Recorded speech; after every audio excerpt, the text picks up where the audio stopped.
वक्त ऑनलाइन हो चुके हैं। जो स्टूडेंट इस वक्त ऑनलाइन है इन तमाम की अटेंडेंस जो है वो मैंने लगा दी है।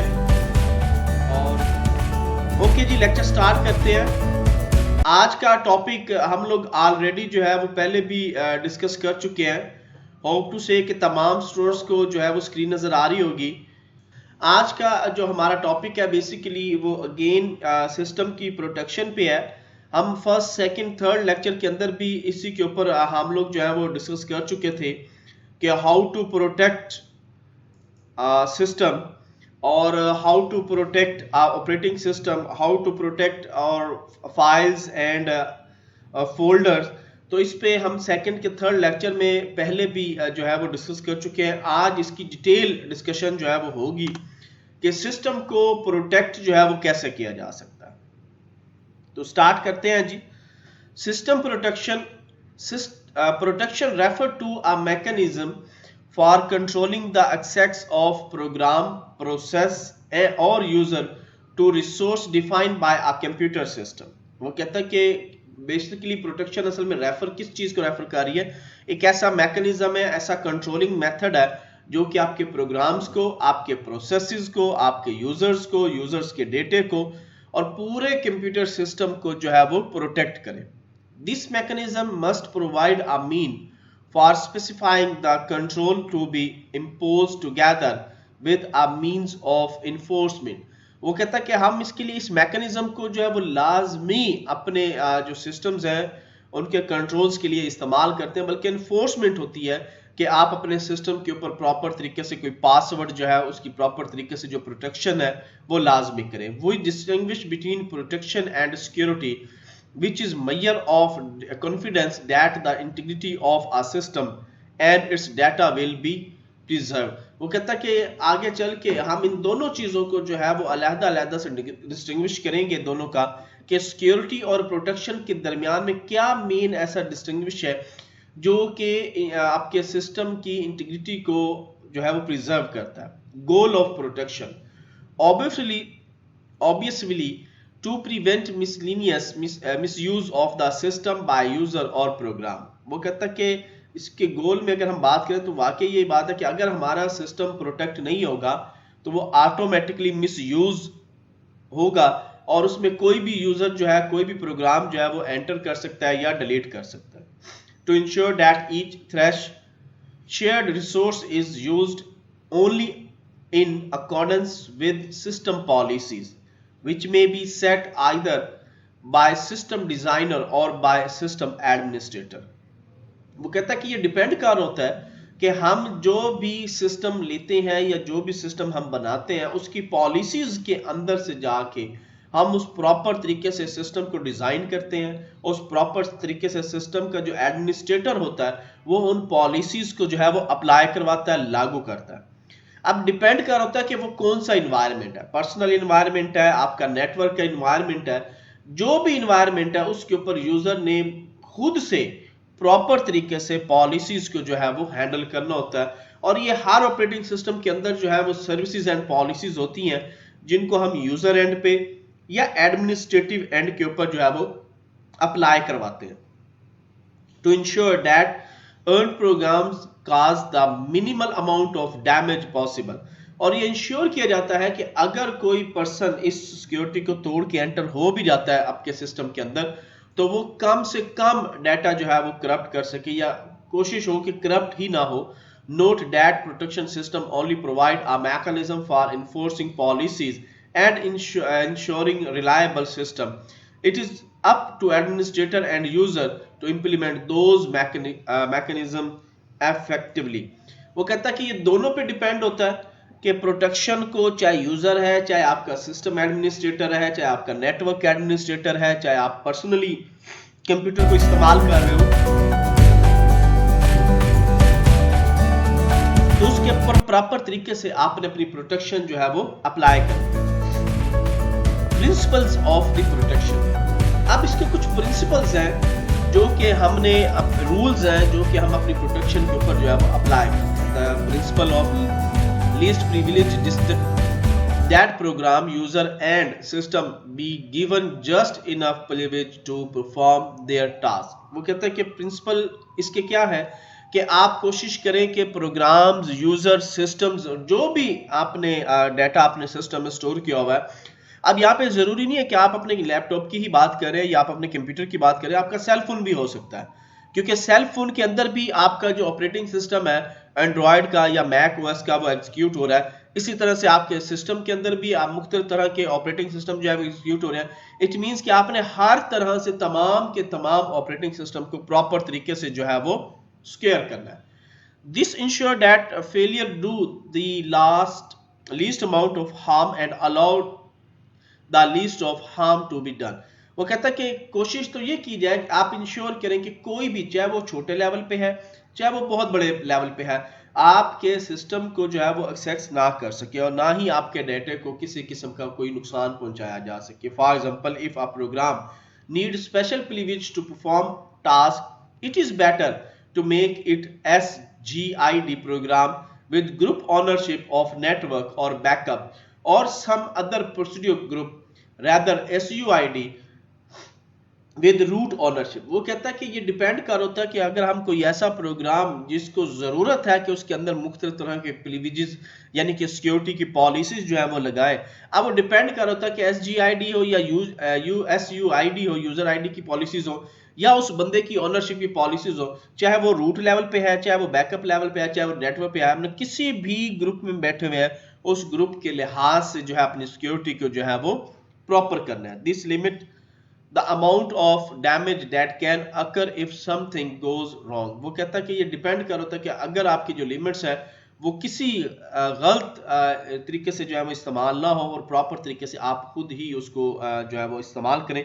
अगर तो वो आपकी सिक्योरिटी सही नहीं है, आपकी सिक्योरिटी लूज हो जाती है, तो उससे क्या होगा, आपके डाटा जो है, आपके सॉफ्टवेयर जो है वो डैमेज हो सकते हैं। Typically each user is given their own account and has only enough privilege to modify their own file।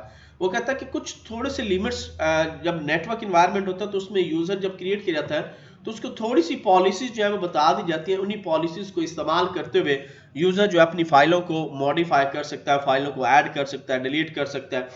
तो ये डिपेंड कर होता है सिस्टम एडमिनिस्ट्रेटर पे। आगे चल के वही चीज आ जाएगी, the root account should not be used for normal day-to-day activity। The system administrator should also have an ordinary account and reserve use of the root account for only those tasks which need the root privilege। वो कहता है कि system administrator क्या करता है, इसीलिए आपने देखा होगा कि नेटवर्क एनवायरनमेंट के अंदर आपको यूजर आईडी दिया जाता है। उस यूजर आईडी के अंदर मुख्तलिफ तरह की पॉलिसीज लगी होती हैं, उन्हीं पॉलिसीज के तहत आप अपना यूजर अकाउंट जो है वो इस्तेमाल करते हो। लेकिन उसी सिस्टम के ऊपर एक एडमिन अकाउंट भी होता है। जब वो यूजर जो सिस्टम एडमिनिस्ट्रेटर है या नेटवर्क एडमिनिस्ट्रेटर है वो उसको यूज करता है, वो कभी भी आपका यूजर अकाउंट यूज नहीं करता, वो हमेशा सिस्टम का जो एडमिनिस्ट्रेटर का अकाउंट है उसी को इस्तेमाल करता है, ताकि उसमें उसको हर तरह से फैसिलिटीज दी जाती हैं। और अगर हम यूजर लेवल पे बात करें तो यूजर लेवल पे कोई ना कोई सिक्योरिटी जो है वो लगा दी जाती है और वो उसी सिक्योरिटी के तहत जो है वो उसके ऊपर वर्किंग जो है वो कर रहा होता है। अब है जी डोमेन की प्रोटेक्शन, यानी डोमेन लेवल पे जो प्रोटेक्शन है। A computer can be view a collection of process and objects both hardware and software। वो कहता है अगर हम कंप्यूटर की बात करें तो ये इसमें कलेक्शन ऑफ प्रोसेसर है, कलेक्शन ऑफ ऑब्जेक्ट्स है, वो चाहे हार्डवेयर है आपका, चाहे वो आपका सॉफ्टवेयर है। The need of know principle status state that a process should only have access to those objects it need to accomplish a task, and furthermore only in the mode for each it needs access only during the time frame when it need access। वो कहता है कि depend कर होता है कि इसका main principal क्या है कि जब हमें जरूरत है हम अपनी डोमेन की पॉलिसीज को चेंज कर लें, जब हमें जरूरत नहीं है तो डोमेन के ऊपर जो पॉलिसीज लगाई गई हैं वो प्रॉपर तरीके से एग्जीक्यूट होती रहे, ताकि ये जो फ्रेमवर्क है वो सही तरीके से काम करे और कोई भी अनऑथराइज पर्सन जो है वो हमारी डोमेन के वो एक्सेस ना कर सके। The module available for a particular object may depend upon its type. वो कहता है कि इसकी मुख्तलिफ टाइप से डिपेंड कर होता है कि आप किस पर्टिकुलर ऑब्जेक्ट के लिए ये इस्तेमाल कर रहे हैं। डोमेन स्ट्रक्चर, आप protection domain specify the resource that a process में एक्सेस। वो कहता है कि डोमेन की प्रोटेक्शन क्या है, उसका स्ट्रक्चर क्या है कि जो डोमेन की प्रोटेक्शन के ऊपर आप रिसोर्सेज का इस्तेमाल करोगे कुछ भी हो सकता है, आपका सर्वर रूम सेपरेट हो सकता है, फिर सर्वर रूम को भी लॉक हो सकता है, आपका सर्वर लॉक हो सकता है, उसकी अलग से कैबिन है वो लॉक हो सकती है। तो ये डिपेंड कर रहा होता है कि उसका जो स्ट्रक्चर है, चाहे फिजिकल है चाहे लॉजिकली है, वो भी प्रॉपर तरीके से लॉक्ड हो, सेफ हो, ताकि अनऑथराइज्ड पर्सन जो है वो वहां तक ना पहुंच सके। Each domain define a set of object and type of operations that may invoke on each object. An access right is ability to execute an operation on the object. A domain is defined as set object access into access right set or pair as shown below. Note that some domain may be disjoint while other overlap. वो कहता है कि ये depend कर होता है, यहाँ पे आप देख रहे हो कि कुछ डोमेन जो है वो एक दूसरे के ऊपर ओवरलैप कर रही हैं, कुछ डोमेन है जो सेपरेट काम कर रही हैं। तो ये डिपेंड कर होता है कि हम लोग जब नेटवर्क इन्वायरमेंट में बैठे होते हैं तो उसमें हमें पता होता है कि मल्टीपल यूजर जो है आडे जो है वो वर्किंग कर रहे होते हैं, हर यूजर ने अपने हिसाब से जो है वो सिस्टम को चलाना होता है। तो इसलिए डोमेन की जो प्रोटेक्शन है वो बहुत ज्यादा जो है वो हाई लेवल पे की जाती है। The associated between I process and A domain में बी स्टैटिक और डायनामिक। डिपेंड कर होता है कि कौन सी डोमेन स्टैटिक है और कौन सी डोमेन आपकी जो है वो डायनामिक है। दोनों को देखते हुए जो प्रोटेक्शन है उसको अप्लाई किया जाता है। If the associated is static then the need to know principle require a way of changes in that content of the domain dynamically. If the association is dynamic then there need to be mechanism of domain switching. तो अगर तो उसमें एक domain dynamic है तो हम अपने domain को एट अ टाइम जो है वो स्विच कर चुके होते हैं, क्योंकि मर्जिंग डोमेन होती है। मैंने आपको पहले बताया कि नेटवर्क एनवायरनमेंट के अंदर जब भी डोमेन को डिजाइन किया जाता है तो एक आपका डीसी होता है और एक आपका एडीसी होता है, ताकि आपका मेन सर्वर भी काम करे और आपका जो उसका सब बैकअप सर्वर है वो भी काम करे। खुदा न खास्ता किसी डिजास्टर की वजह से आपका डीसी जो है डोमेन सर्वर जो है वो डाउन हो जाता है तो उसकी जगह फौरन जो है वो एडीसी जो है वो मर्ज होता है उसके साथ, वो फौरन काम करना शुरू कर देता है। डोमेन्स में be realize in different function as user और एज प्रोसेस और एज प्रोसीजर। डिपेंड कर होता है कि यूजर कितने हैं, उसके प्रोसीजर्स क्या है, प्रोसेस क्या है, तो उसी के हिसाब से डोमेन को जो है वो रियलाइज हो रहा होता है और डोमेन जो उस पर कवर कर रही होती है। For example if each user corresponding to a domain, हर यूजर जो है वो डोमेन को रिस्पॉन्ड कर रहा है, then that domain define the access of that user. तो डोमेन सिर्फ उन्हीं यूजर्स को एक्सेस देगी जो यूजर करंटली उनके पास and ID change domain involve changes user ID. तो हो सकता है कि हमें यूजर का जो आईडी है वो प्रॉपर तरीके से चेंज करना पड़ जाए। अब यहाँ पे एग्जांपल के तौर पे यूनिक्स की अगर हम बात करें, क्योंकि मैंने आपको बताया कि हमारे 3-4 ऑपरेटिंग सिस्टम ऐसे हैं जो कि नेटवर्क डोमेन लेवल के ऑपरेटिंग सिस्टम है और उनके ऊपर प्रॉपर तरीके से डोमेन डिजाइन की जाती है, प्रॉपर तरीके से पॉलिसीज लगाई, जैसे कि विंडोज है, इसी तरह से लाइनक्स है, इसी तरह से सन सोलारिस है, इसी तरह से आपकी यूनिक्स है। तो तीनों चारों ऑपरेटिंग सिस्टम ये जो है इन्हीं तीनों चारों ऑपरेटिंग सिस्टम के अंदर हम लोग जो है वो वर्किंग करते हैं ताकि ये वर्किंग जो है प्रॉपर तरीके से हमारे सिस्टम को जो है वो स्केल करें। Unix associated domain with user, Unix जो है वो एसोसिएटेड है डोमेन है विद यूजर्स के साथ। Certain program operate with SUID, यानी कि यूजर आईडी की वो बात कर रहा है, bit set which effectively change the user ID. वो कहता है कि ये डिपेंड कर होता है कि डोमेन लेवल के ऊपर यूजर आईडी जो है वो किस तरह से चेंज होता है या कैसे ऑपरेट कर होता है या कौन से प्रोग्राम को वो ऑपरेट कर सकता है। And therefore the access domain while the program is running. वो कहता है कि डिपेंड कर होता है कि कौन सा एक्सेस होगा, कौन सा एक्सेस नहीं होगा और कौन सा प्रोग्राम जो है वो इस दौरान वर्किंग कर रहा है। Similar for SGID bit.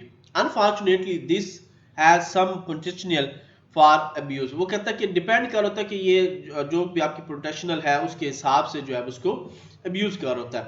An alternative used on some system is to place privileged program in spiral direction. कुछ प्रोग्राम ऐसे होते हैं जो स्पाइरल डायरेक्शन में जो है वो वर्किंग कर रहे होते हैं डायरेक्टरीज के अंदर।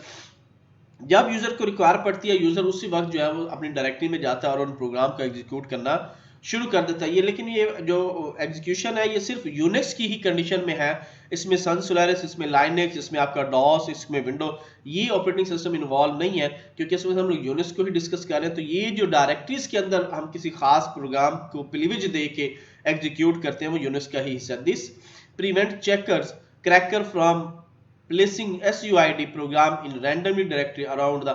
वो कहता है कि ये डिपेंड कर होता है कि जो आपके हैकर क्रैकर्स होते हैं वो SUID के अंदर सिस्टम की जो आईडी है उसमें एंटर होने की कोशिश करते हैं और रैंडमली डायरेक्टरीज जनरेट करते हैं ताकि यूजर का जो पासवर्ड है वो उनको मिले। लेकिन यूनिक्स, मैंने आपको बताया कि यूनिक्स, लाइनक्स और सन सोलारिस ऐसे ऑपरेटिंग सिस्टम है जिनके लिए ना तो वायरस लिखा गया, ना ही यूजर जो है उसमें जल्दी जो है वो एंटर हो सकता है। इनकी सिक्योरिटी लेवल बहुत ज्यादा हाई है।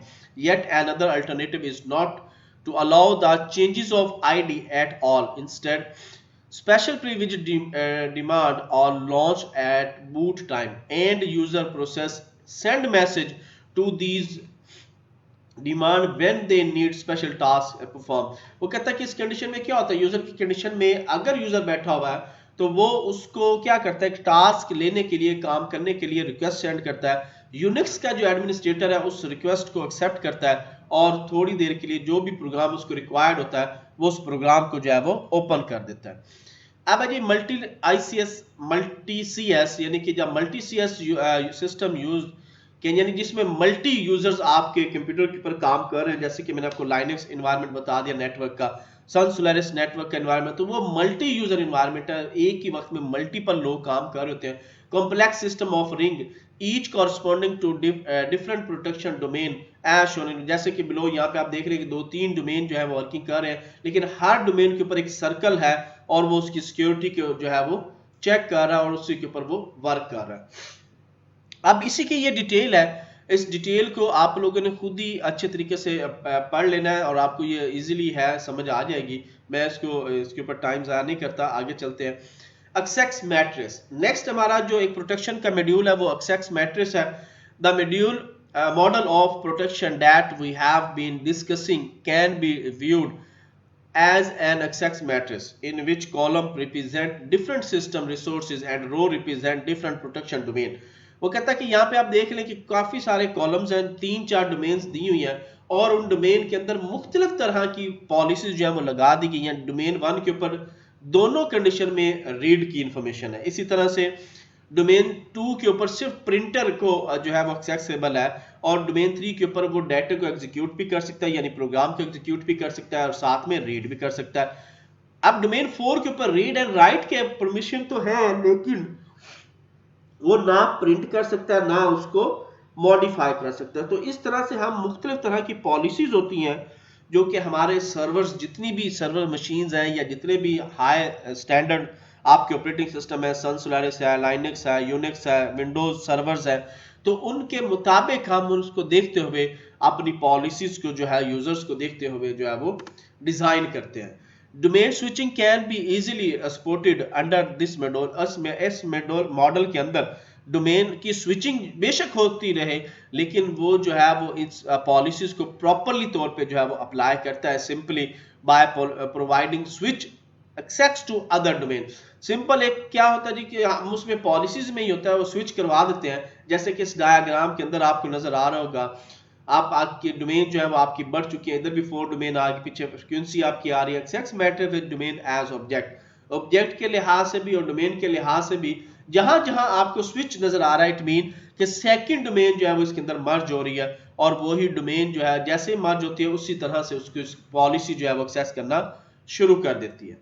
नेक्स्ट है जी हमारे पास इंप्लीमेंटेशन ऑफ एक्सेस मैट्रिक्स। यहां तक किसी स्टूडेंट का कोई क्वेश्चन है तो पूछ सकते हैं। क्लियर है सबको? नेक्स्ट है जी हमारे पास implementation of access matrix, global table, access list of for objects, capability list of for domain. पहला है जी global table. This simplest approach is one big global table with domain, object, right and entities। वो कहता है कि इस condition में क्या होता है, डोमेन जो है अपने पास एक ग्लोबल टेबल जो है वो क्रिएट कर लेती है जिसके अंदर हमारे ऑब्जेक्ट्स होते हैं और राइट्स होते हैं। अब डिपेंड कर होता है कि यूजर को कौन से राइट्स देने हैं और किस लिहाज से उसको लेके चलना है, वो हम लोग जो भी राइट्स उसको असाइन करते हैं वो ग्लोबल टेबल के अंदर चला जाता है। अब वो यूजर किसी भी सिस्टम पे बैठे उसको वो उन्हीं राइट्स के साथ जो है वो अपना लॉग इन कर सकता है। Unfortunately this table is very large in even if spare and so can not be kept in memory without invoking virtual memory technique. जब तक वर्चुअल मेमोरी इसकी, क्योंकि इसका साइज बड़ा हो जाता है, जैसे जैसे यूजर ज्यादा होते जाते हैं साइज में भी ये बड़ा होता जा रहा है, इसलिए वो कह रहा है कि इसका एक ये भी इशू है कि अगर वर्चुअल मेमोरी इसके साथ मिलके काम करती है तो ये रैम में प्रॉपर तरीके से काम कर रही है, क्योंकि साइज ज्यादा है। अगर वर्चुअल मेमोरी नहीं करती तो फिर ये है थोड़ा सा प्रॉब्लम जो है वो क्रिएट करता है। There is also no good way to specify grouping. If everyone has access to some resource, then it still need a separate entity for every domain. वो कहता है कि इसमें क्या होता है कि ग्रुपिंग नहीं बनती, अलग-अलग से हर डोमेन को जो है वो डाटा दिया जाता है, अलग-अलग से हर डोमेन के साथ जो है काम किया जाता है, और वो जैसे जैसे डोमेन काम करती है, जैसे जैसे डेटा शेयर करती है, उसी लिहाज से जो है वो वर्किंग रहती है। Access list for object, each column of the table can be kept as a list of access right for a particular object disregarding blank entity। वो कहता है कि डिपेंड करता है कि एक्सेस लिस्ट के अंदर हम कौन सी एंटिटी जो है, कौन से कॉलम जो है वो असाइन कर दें, ताकि वो उनको रीड राइट करता जाए और ब्लैंक करता जाए और न्यू ऑब्जेक्ट्स को जो है वो मर्ज करता जाए। For efficiency a separate list of default access rights can also be kept and checked first। वो कह रहा था कि इसमें क्या होता है, सबसे पहले वो लिस्ट को चेक करता है, अगर तो वो क्लियर है, सेपरेट है, तो उस लिस्ट को पास करता है। इसी तरह नेक्स्ट लिस्ट जितने भी यूजर आते जा रहे होते हैं उनको एक्सेस लिस्ट या ऑब्जेक्ट्स को चेक करता रहता है और प्रॉपर तरीके से वर्किंग करवाता है। Capability list for domain in a similar fashion, each row of the table can be kept as a list of the capabilities of that domain. Domain के ऊपर डिपेंड करता है वो कितनी कैपेबल है और कितने उसकी वर्किंग जो है या उसको वो प्रॉपर तरीके से लेके चल रहा था। Capabilities list are associated with each domain but not directly accessible by the domain or any user process. वो कहता है कि इसकी कैपेबिलिटी क्या है डोमेन की, कि वो एक्सेसिबल तो है लेकिन यूजर जो है वो डायरेक्टली इसको एक्सेस नहीं कर सकता। मैंने आपको पहले बताया कि एनवायरनमेंट, नेटवर्क एनवायरनमेंट के अंदर सिर्फ सिस्टम एडमिनिस्ट्रेटर या नेटवर्क एडमिनिस्ट्रेटर ही इन चीजों के रिस्पॉन्सिबल होते हैं। उन्होंने ही पॉलिसीज लगानी है, उन्होंने ही सिक्योरिटी जो है वेरीफाई करनी है, वो ही लोग हैं जो इसके ऊपर काम करते हैं। आम यूजर जो है वो अपना जितनी लिमिट उसको दे दी गई है, जितना डोमेन में उसको वर्किंग के लिए बता दिया गया, वो उतने ही लेवल की काम कर सकता है, वो इससे आगे नहीं बढ़ सकता। Capability list are themselves protect resource distinguish from other data in one or two ways. दो इसके मुख्तलिफ तरीके हैं। नंबर वन है जी a tag, possible hardware implemented distinguish this special type of data, other type may be float, printer, pointers, boolean. वो कहता है कि इसमें क्या हो सकता है कि आपका पॉसिबल हार्डवेयर जो है उसके ऊपर इंप्लीमेंट किया जाए और डिस्टिंग्विश किया जाए उसमें उसके फ्लोटिंग वैल्यू के, उसके पॉइंटर्स वैल्यू के, उसके बुलियन वैल्यूज क्या है। यानी कि वो डिपेंड कर होता है कि कौन कौन सा डाटा जो है वो आपके हार्डवेयर के ऊपर वर्क कर रहा है। This address space for a program may be split into multiple segment at least one of which is inaccessible by the program itself and user by the operating system for maintaining the process access right capability list। वो कहता है कि depend करता है user के ऊपर कि वो किन किन ऑपरेटिंग सिस्टम की लिस्ट को अपने अंदर चेक करता है। अब ये सारा काम जो है सिस्टम इंटरनल लेवल पे कर रहा होता है, यूजर जो है वो फ्रंट लेवल पे उस चीजों को नहीं देख सकता जो सिस्टम अपने इंटरनल लेवल पे वर्किंग कर रहा होता है। जो यूजर है वो यही देख रहा होता है कि वो वर्किंग कर रहा है, इंटरनल लेवल पे उसकी जो वर्किंग है वो ऑटोमेटिकली चल रही होती है। अ लॉक की mechanism, each resources has a list of unique bit pattern term lock, each domain has its own list of unique bit pattern term key, access is generated if one of the domain key first one of the resource lock, again a process is not allowed to modify its own key। वही बात होगी कि अगर आप lock की mechanism को करते हो तो जो कीज आपने या जो पैटर्न, जिस तरह आप लोग सेल फोन में कोई पैटर्न बना लेते हो या सेल फोन के अंदर बायोमेट्रिक्स कर लेते हो, सेम इसी तरह से जो सर्वर रूम्स होते हैं या सर्वर सिस्टम्स होते हैं उनके ऊपर भी हम लोग लॉक की का मैकेनिज्म या पैटर्न जो है वो डिफाइन किया होता है और उसको हम जब चाहे चेंज कर सकते हैं, लेकिन एज अ एडमिनिस्ट्रेटर आम यूजर जो है उसको एक्सेसिबल नहीं कर सकता। और ये भी कम होता है कि हम यूजर का जो एडमिनिस्ट्रेटर लेवल के पासवर्ड्स हो उनको भी जो है वो चेंज करें, तो कोशिश की जाती है कि नॉर्मल लेवल के ऊपर जो है वो इसको लेके चला जाए। नेक्स्ट है जी comparison, each of the method here has certain advantage and disadvantage depending on the particular situation and task at hand. वो कहता है कि ये डिपेंड कर रहा होता है कि कौन सा मेथड कब और किस लेवल पे आपने इस्तेमाल करना है और यूजर जो है वो किस लेवल पे या किस लिहाज से जो है वो वर्किंग करता है। ओके जी, हमारा सिलेबस जो था ऑपरेटिंग सिस्टम का वो आज फिनिश हुआ। मैं एक दफा रिपीट कर दूं कि लास्ट 2 लेक्चर जो है मंडे यानी कि ट्यूसडे एंड फ्राइडे के लेक्चर में वो आप लोगों की प्रेजेंटेशन होगी। प्रेजेंटेशन का टॉपिक जो है मैं रिपीट कर रहा हूं कि मैंने आप लोगों को ऑपरेटिंग सिस्टम दिए हैं 3, जिसमें माइक्रोसॉफ्ट विंडो, अब इसमें सर्वर्स भी हो सकते हैं, सिंपल विंडो भी हो सकती है।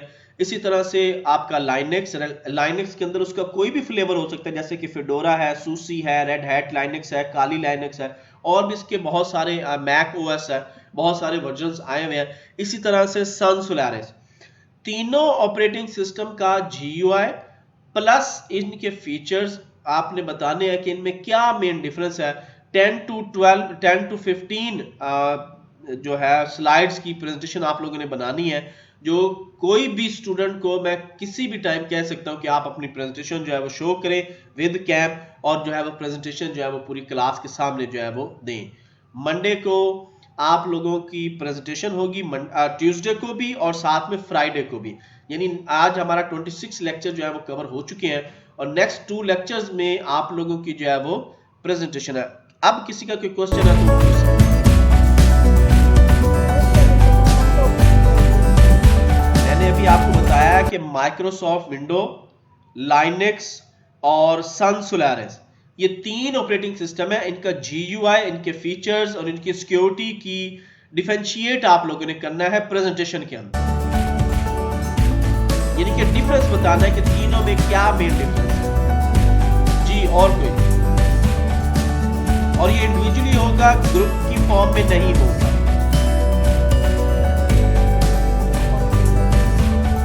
ओके जी, अल्लाह हाफिज, टेक केयर, सी यू इंशाल्लाह ट्यूसडे।